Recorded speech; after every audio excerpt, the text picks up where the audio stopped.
Thanks so much for joining us. My name is Chris Loos. We are here for the MUSD School Consolidation Update.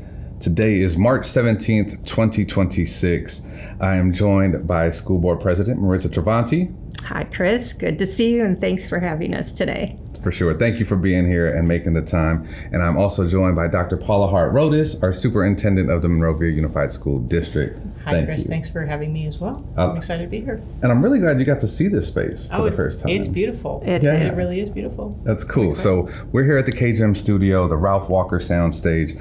And this is a conversation that is for you, the community. We're talking about the consolidation of Santa Fe Middle School.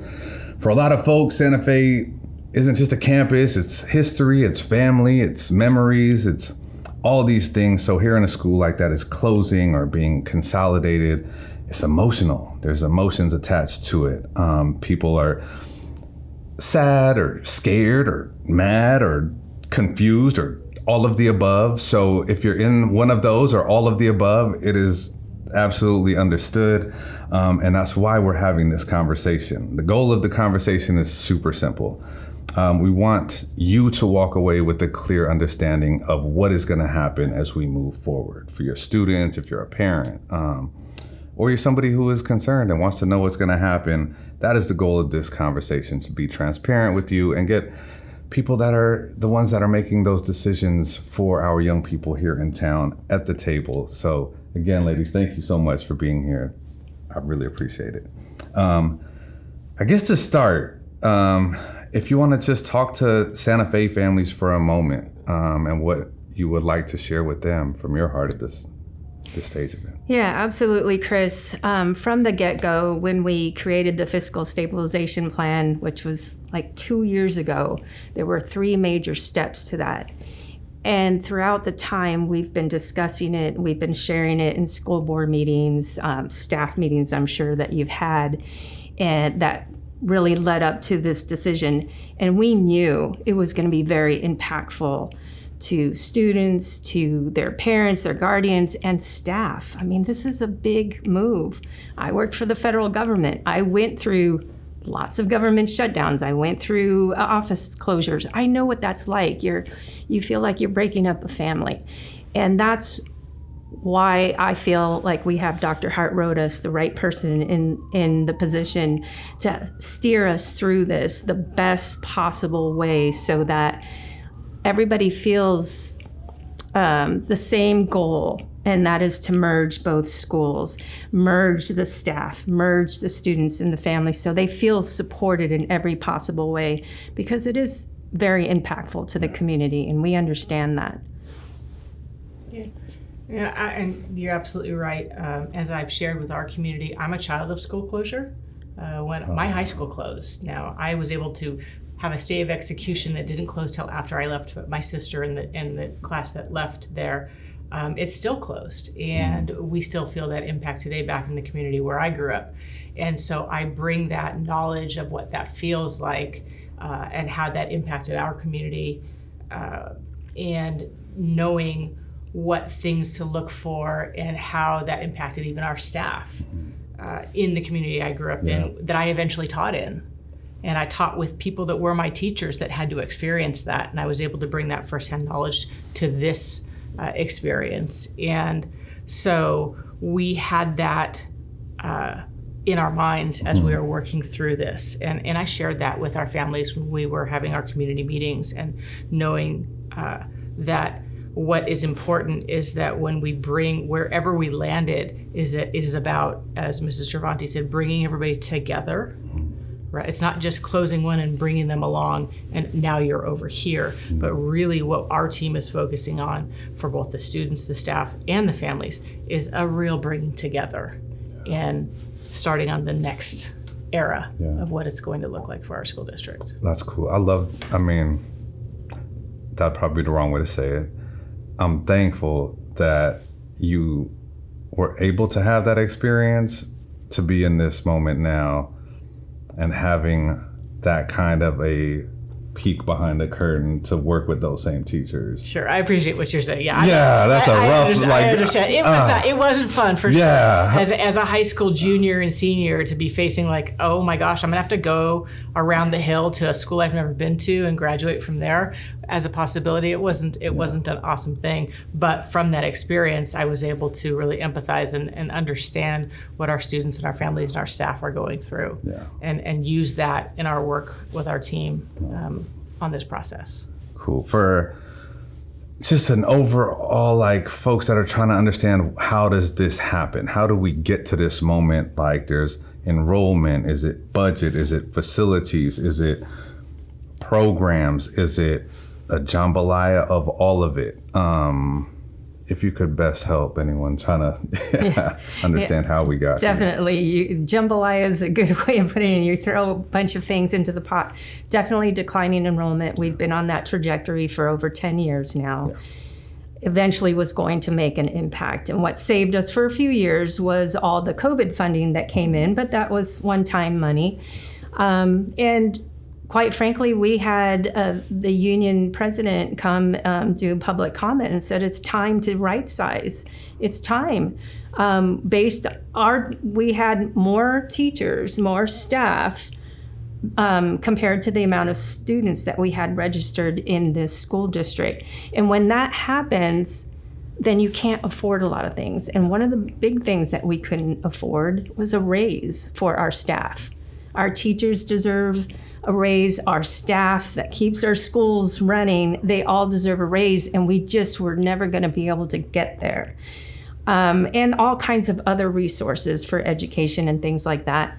There was definitely an imbalance between our middle schools because they had Santa Fe had significantly lower enrollment than they had less staff, which means you have less programs and less after school programming and all the other things that you would expect from a middle school experience. And so it was lopsided, and we needed to fix that. And that it's an equity piece for sure. Right. And now we can say next year that every 7th grade student, every 8th grade student in our district will have the same opportunities, same access. That's cool. Yeah. Perfectly said. Yeah. No. So for a 7th grader at Santa Fe, if we could walk with them through what this year would look like, what would you share with that student? I'll defer to Dr. Hart Rodas. Yeah, because of the size of the school, with so few students, that really limits your ability in the master schedule. Without getting too technical, the number of students you have in your school determines how many teachers you have, right? And so then that determines how many different classes you can serve, how many number of periods of art or music or Mandarin you can have.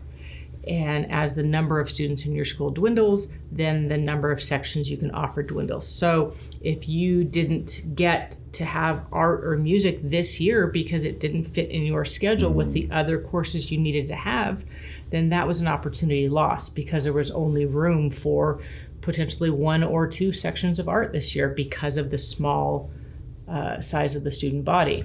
That, as Mrs. Travanti alluded to, with the larger student population on the singular campus, that's alleviated because now they're all together. We have a much larger student body. We have a much wider opportunity for them to have the chance to get into these courses. And we have more flexibility within that master schedule. No, that's cool. So a 7th grader, just by the luck of the draw, sometimes I call it the teacher lottery, 7th and 8th grader, you could want to have art both years at Santa Fe and not get it. Just by the luck of the master schedule draw, the way it rolled out in a small school. That educational equity is something outside of the budget, outside of the declining enrollment. That's a piece that was really important to us, both the board and the district, is that outside of trying to stabilize fiscal and right-size staffing and all of those pieces, it got to a point where it's no longer equitable between the two schools. And we needed to make some changes. Yeah. No, I get that. Like, I guess so I'll read some of the concerns were like worries about transportation, safety, school culture at the new site, right? Like y'all are those kids that are coming here versus the kids that are here. Class sizes. Those were the few things that I was kind of just picking through Facebook comments.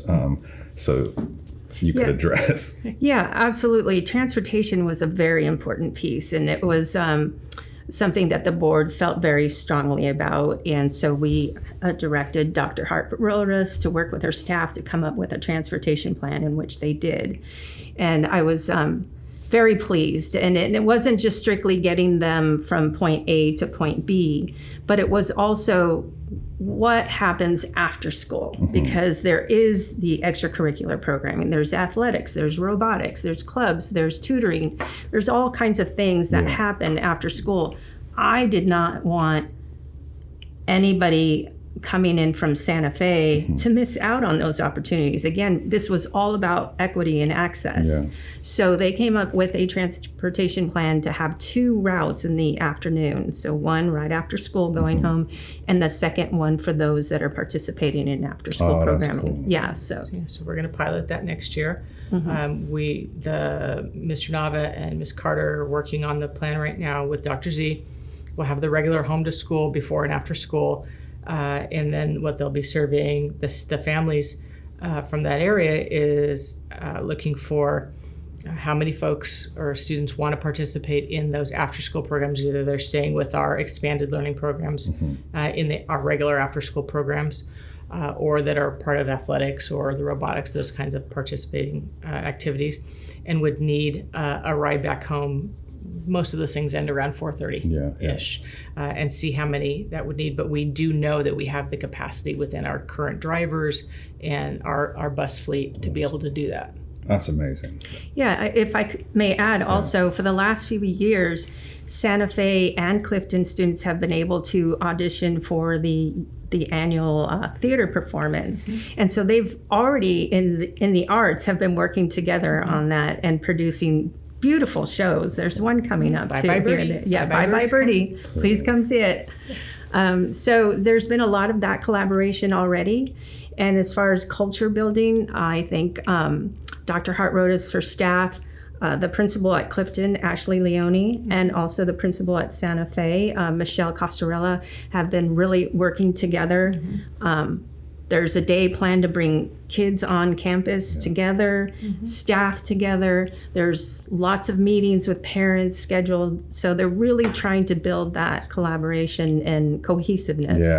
Yeah, I think that's important. For sure. Otherwise, it's like this crew, that crew, which in Monrovia is just what it is. Like there's always been the Santa Fe Clifton rivalry of a cool nature, unless it's not cool. But it's always been pretty cool. With the pickup, it's been a long time since I grabbed the bus. Do they come to your house and pick you up, or is it like meeting points? No, they have bus stops within the neighborhood. That's how we do all of our home to school transportation. So there's bus stops within the neighborhood, and those are set for the most part depending on who's riding the buses. They're general. Most of them are set points that we've had for quite some time.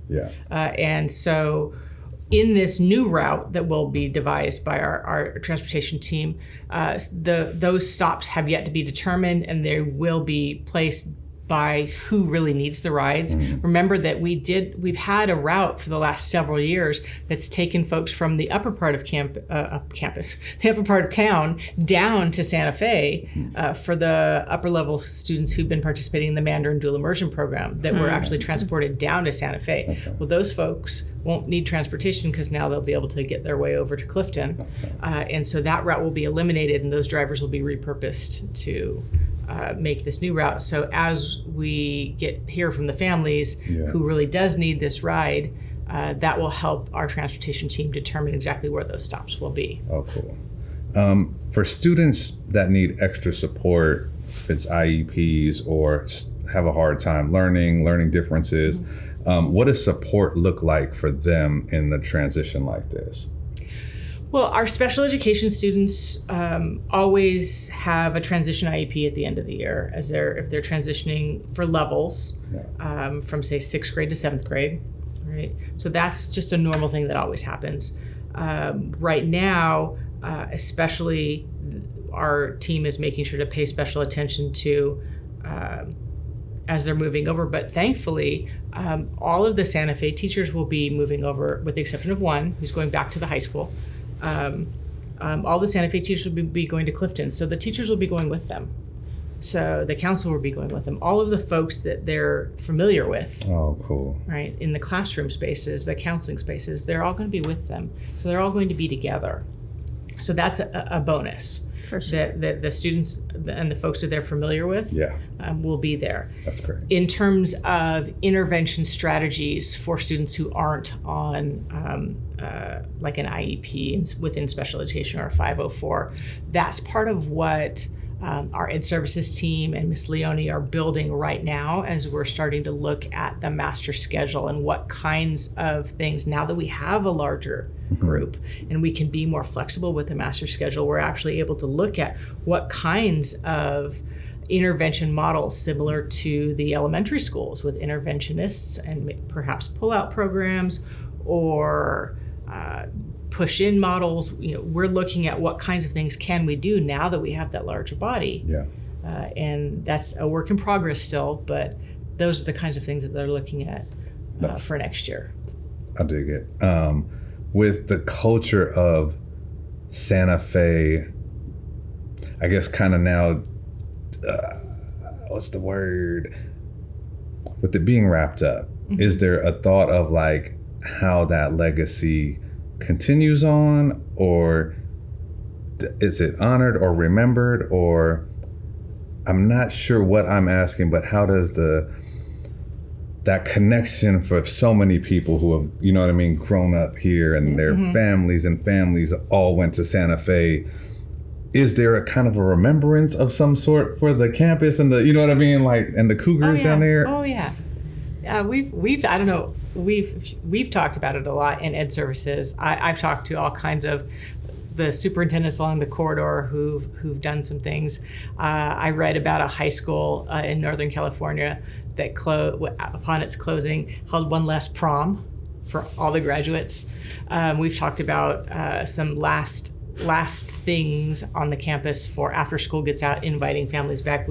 We haven't decided on anything, but we definitely want to be able to have something for the community, for everyone to be able to come back, have some time, be in the space, and have a moment to share with the people that they care about in the space that they remember.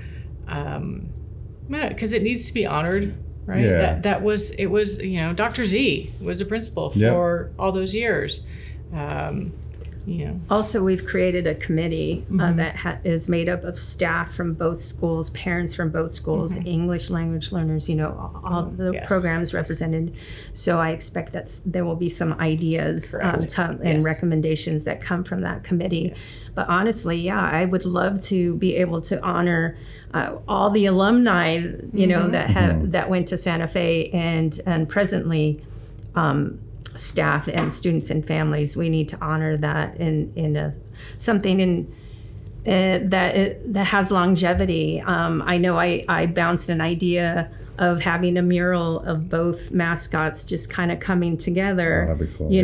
And then the years, and it kind of commemorates that joining of the two schools. So I'm sure there'll be a lot of ideas and recommendations on how to honor that. Yeah, It's like a sad breakup, yeah, right. The first stakeholder committee is this Thursday, and then they'll meet regularly through into the summer to help guide some of these transition pieces. It's got parents and students and staff members and community members from both sides to help guide this, because we certainly can't decide this on our own. Yeah. No, I love that. And I might have missed it, so my apologies if you said it in the IEPs with them, the teachers moving over. For the staff and anyone who's wondering, like, so is the staff all laid off at Santa Fe and are they not there anymore? What does that look like as far as teachers and no one was laid off. So all of the teachers from Santa Fe are moving to Clifton, with the exception of one He's going to the high school, but he actually had been at the high school. And we sent him to Santa Fe this year. Now he's going back to the high school. Okay. But they're all going to, all the Santa Fe teachers are going to Clifton with the students. So they'll be there together with the Clifton teachers. We're actually not laying off any teachers in this whole move. I hope y'all caught that part. Just had to just speak to the people watching right now, because yeah, I do want to add that there were some duplicative positions. Obviously, we had an office manager, we had some custodial staff and other staff, but they're all being absorbed into the district where we already have vacancies. So no one is losing No one is losing their job. Exactly. I love it. I love it. So now let's talk future of that campus and property. Is there a thought? How does this work? So also too, I will start before we, I'll share the comment section of like, so they're going to sell it. Monrovia wants to sell it and make money. So it's the selling and making money. I saw the selling and building homes. I saw someone's going to come in and knock it all down and develop something different. So for those that I can remember in the Facebook comments, if you could share. I'd like to take that first. I'm Please. sure you have something to add. But I don't make those decisions. Yeah. You guys do. So I'm the board liaison to the Monrovia Chamber of Commerce. I was here for KGEM for a little while. Then board member Michael O'Cone has taken over that position. And I'm also the liaison to the Government Affairs Committee here in Monrovia. And that question has come up quite a bit, almost immediately after the decision was made. And I first want to say... Even before the decision was made. I first want to say the reason why the board hasn't come out with any information in that area just yet is because we needed to give staff, parents, and students time to process this, to really, be mindful of that and not already, before the doors closed, talk about what we're going to do with that site. So that was really important that we gave it the respect and the time and the space. I will say, though, that part of the survey, as we were coming to the decision, there was a survey that was sent out to all the community, all the parents, all the staff, and all of that.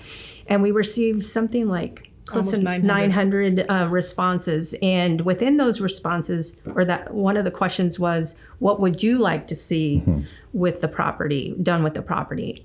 And we had a lot of great ideas. We had some that were, a little far-fetched. Interesting. But we had some great ideas. And can I hear a far-fetched one? I'm just curious. I'm one of the far-fetched ones, I think there was for senior housing, was it? Then there was, a lot of people just are assuming we are going to sell the property to a developer and build high density housing. I'm going to tell you that the board is not interested in that.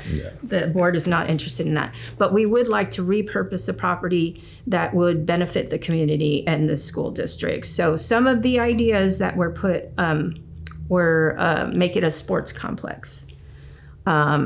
Another idea was make it a career technical education site, CTE, where students can earn certification and all of those kind of programs. We have auto shop at the main campus, the high school main campus, but what else can we have? And maybe reach out to some of the businesses, local businesses, to set up apprenticeship programs, things like that. So there's a lot of ideas out there. We're just not there yet. We really need staff to focus on what's before them right now and making sure that they're building that culture and transitioning and keeping to the timeline. Yeah.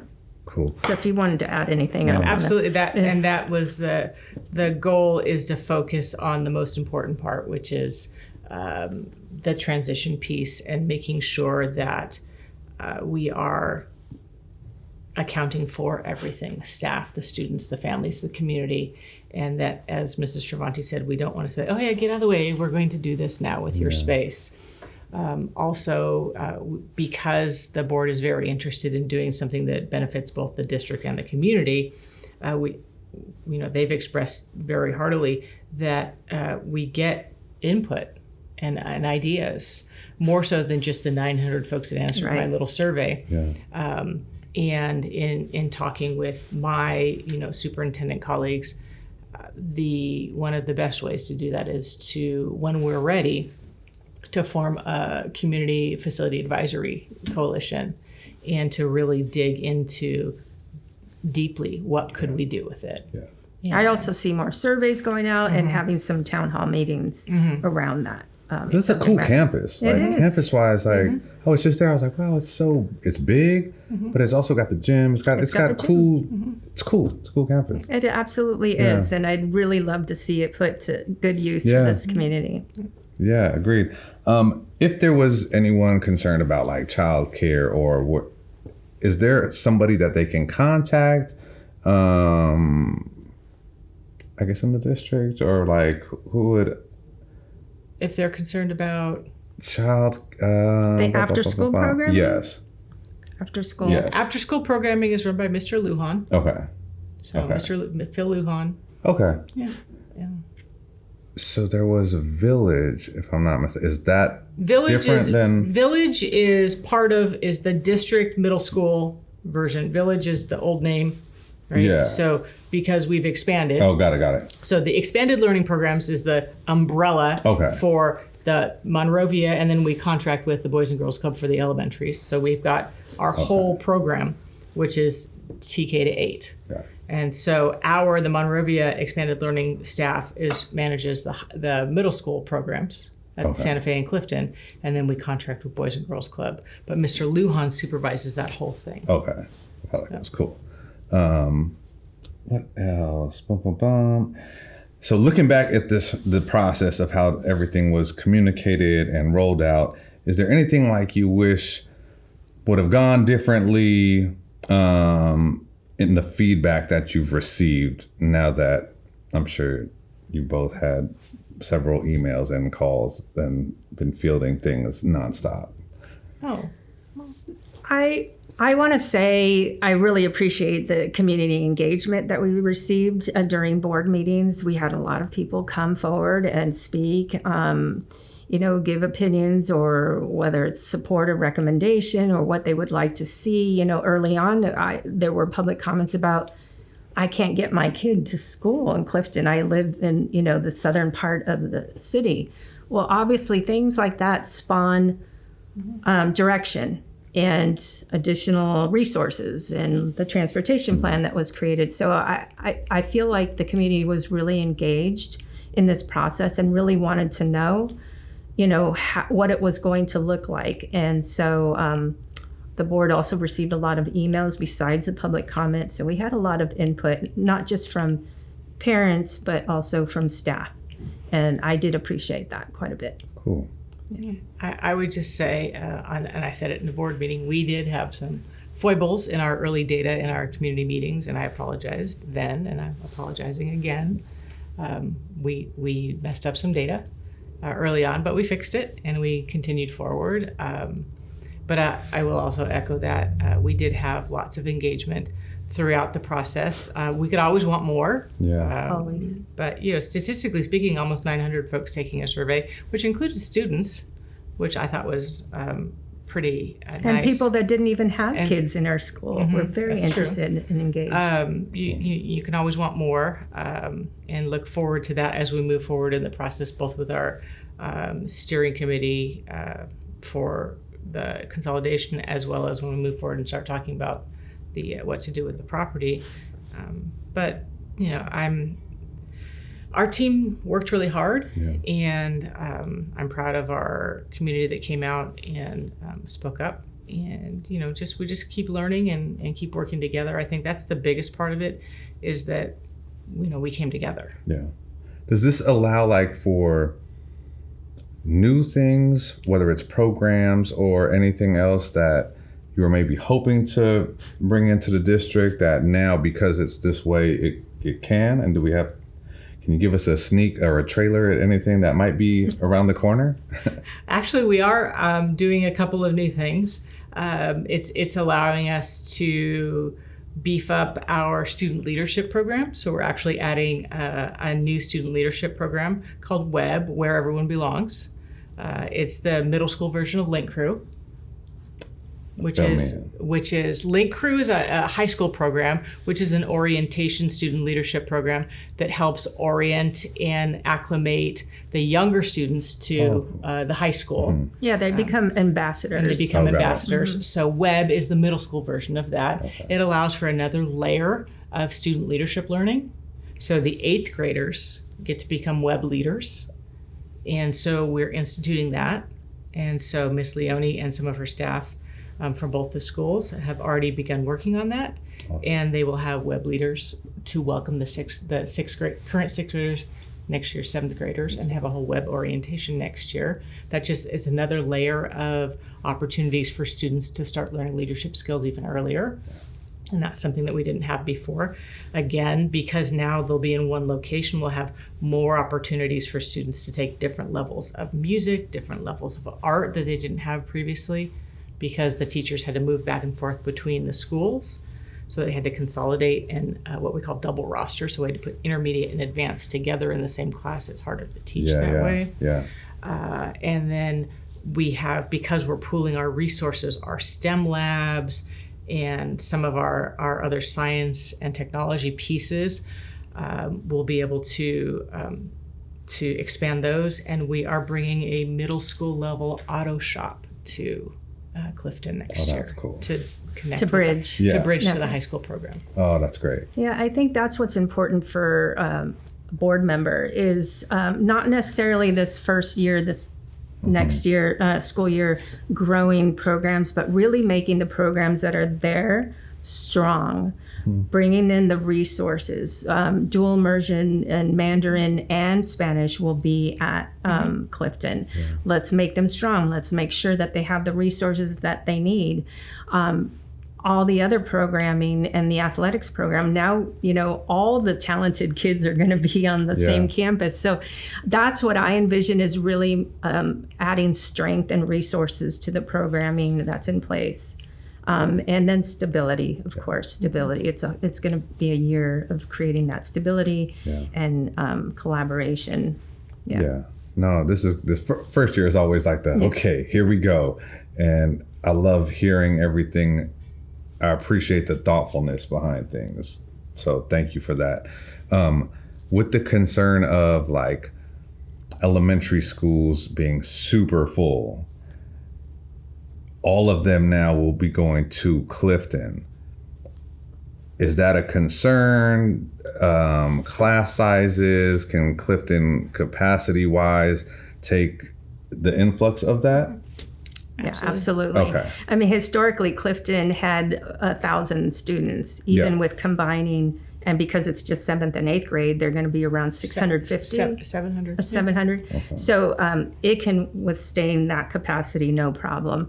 And as far as the elementary schools, there's been declining enrollment in some of our schools as well. So even as they matriculate 6th to 7th grade, we will be fine. Okay. Yeah.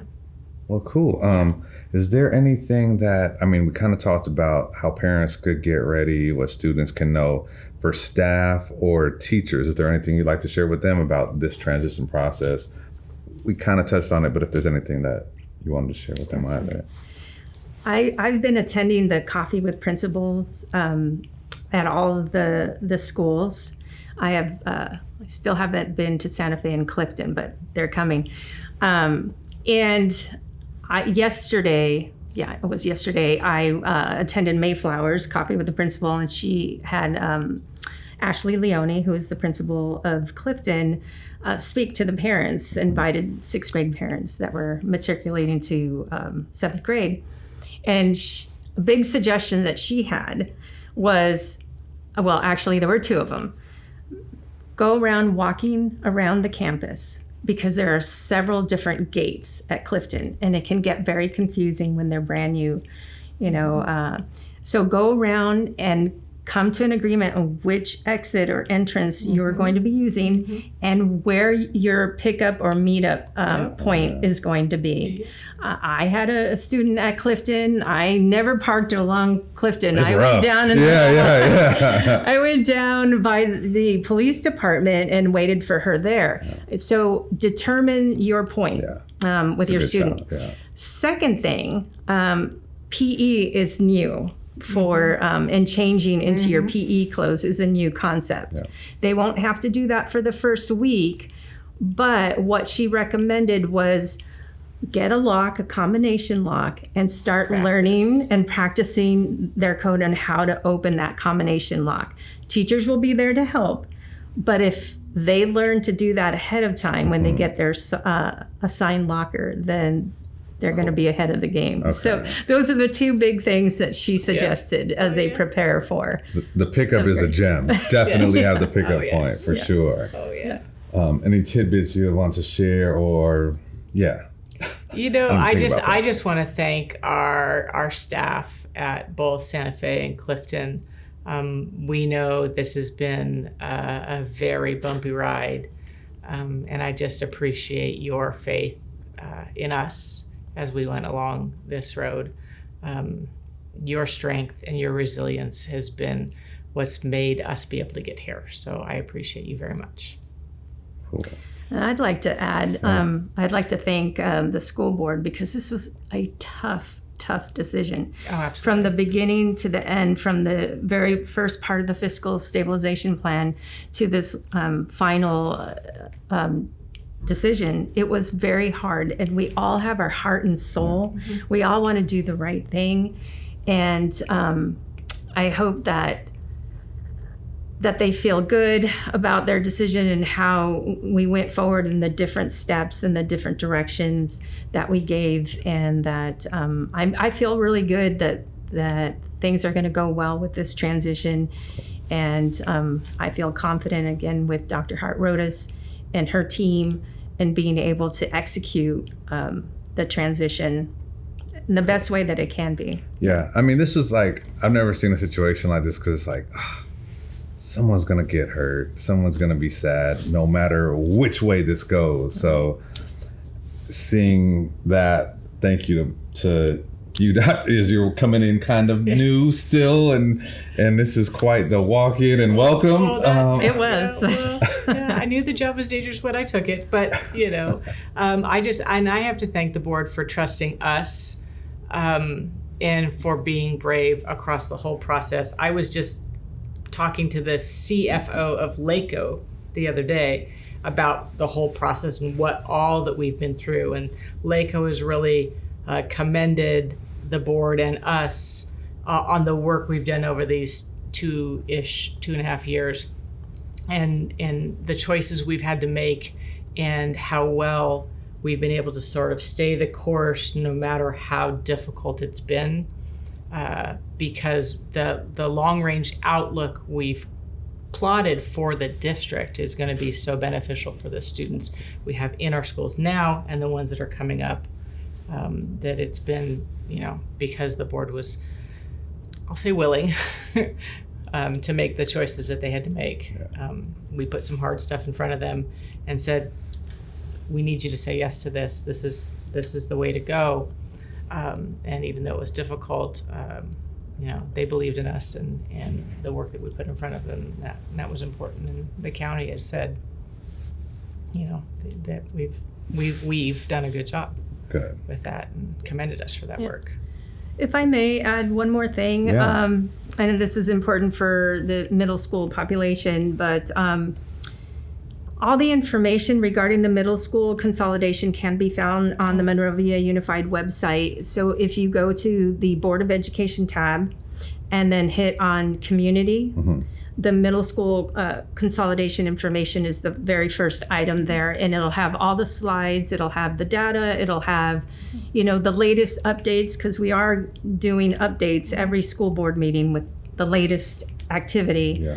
And next steps. And so all that is available on the website. So I did want to, shout that out. Cool. And the website is? The district website. If it's the district website. Monrovia Schools. I always We'll get we'll put it across the bottom. Yes, So yes, we'll please. get that information there. Is there anything else that I didn't ask or you didn't share as we're sitting now, kind of reaching the end of this, that you're like, okay, wait, hold on, I forgot to talk about something? Yeah. It's not regarding middle school consolidation, but I think this is really important in terms of transparency. And that is, there are 2 seats that are up for re-election this year that are part of the November ballot, mine being one and Ms. Lockerbie being the other, trustee areas. So again, you can find that information on our Monrovia Unified website for the trustee area, because you do need to live in that area in order to be able to, campaign or do the application for that. But that's coming up. There'll be more information coming out, but I did want to kind of mention that. Yes, we will have to put the resolution on the board agenda and those things. Yeah, that's coming. And that is something too, I'll definitely urge you as you watch, like, if you know somebody who is involved and think, push them in that direction gently, but really guide them sternly and gently into that way. Because if we don't have people running for these seats, I don't know how this goes, like if nobody shows up. So also too, if you have a lot of bandwidth for commenting on Facebook, maybe shoot some of that energy towards something that can help our community. Like, love you, that's why we're having this conversation. I want you to be informed. I thank these ladies. I can't thank you both enough for being here to share. But if you want to get involved, get involved. It's really hard, like on people that are trying to do work when it's just constant echoes of nonsense. So salute to both of y'all. I appreciate y'all and the things that you have to endure. I know it's not going to be easy, so I know you've got your work cut out for you as well. But again, November, right? Yeah, it's November. There'll be a July paperwork date, all that information. And I'm happy to talk to anybody that's interested to, I'll give you the nitty gritty, what it takes and the time commitment and what to expect. Happy to have that conversation. My number and email are on, again, Monrovia Unified website, as well as all of the other board members. I'm sure they're happy to talk to you too. We need good people to fill the seats. And also too, like, I've seen their phone numbers there. Use the phone number. If you see it and would like to call, like, genuinely do that. I know it feels weird. We're in 2026. People don't pick up the phone anymore. Try it. It's really helpful. I want to challenge you to really think a little bit differently. Like, we're rolling into a whole new world. These young people are seeing things that we have never seen before. We are trying to prep them for a world that doesn't really exist in the way it's about to be yet. So if you can get involved, it's great. My elders told me, unless you're involved, you don't get any space to talk. And that's not a Zuckerberg rule, which I should shoot him a note about that. He doesn't have his number online, or I'd call him. But thank you again, ladies. Thank you so much for sharing. I appreciate this. Thank you, Chris. Yeah. This was a wonderful opportunity to get information out. Cool. Accurate information. And that was the goal. So thank you so much. We hope this was helpful. If you have questions, go to the website, see it for yourself. And thank you so much for joining us for this. Thank you. Thank you.